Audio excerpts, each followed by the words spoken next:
यावेळेस चांगला चेंडू, हवेत फटका पाहायला मिळालाय. 2 क्षेत्ररक्षकांची अभेद्य भिंत ही या ठिकाणी षटका दरम्यान पाहायला मिळतोय.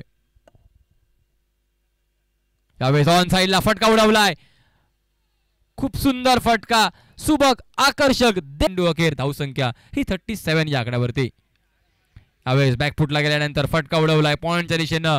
अतिशय सुरेख बॅकफुट पंच फलंदाज सुनील मालवणकरच्या बॅटला मिळतोय. अतिशय सुरेख खेळ हा सुनील यांच्या माध्यमातून.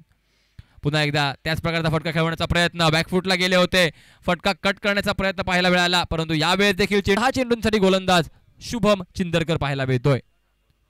नवीन गोलंदाज, पहिला चेंडू, फटका निघालाय समोरच्या दिशेला, क्षेत्ररक्षक आहे मात्र एका दर्शकाची भूमिका, चेंडू सीमारेषा पार, गोलंदाज शुभम चिंदरकर. यावेळेस बघा आखूटप्याचा चेंडू, नक्कीच यावेळेस फटका निघालाय ऑन साइडला, बॅकवर्ड स्क्वेअर लेगच्या रिजन मध्ये सरसावलेत, 30 यार्ड सर्कलच्या आतमध्ये आलेत आणि त्यानंतर गोलंदाज शुभम. यावेळेस चेंडू, फटका उडालाय समोरच्या दिशेला, अजून एक देखणा फटका, सुबक आकर्षक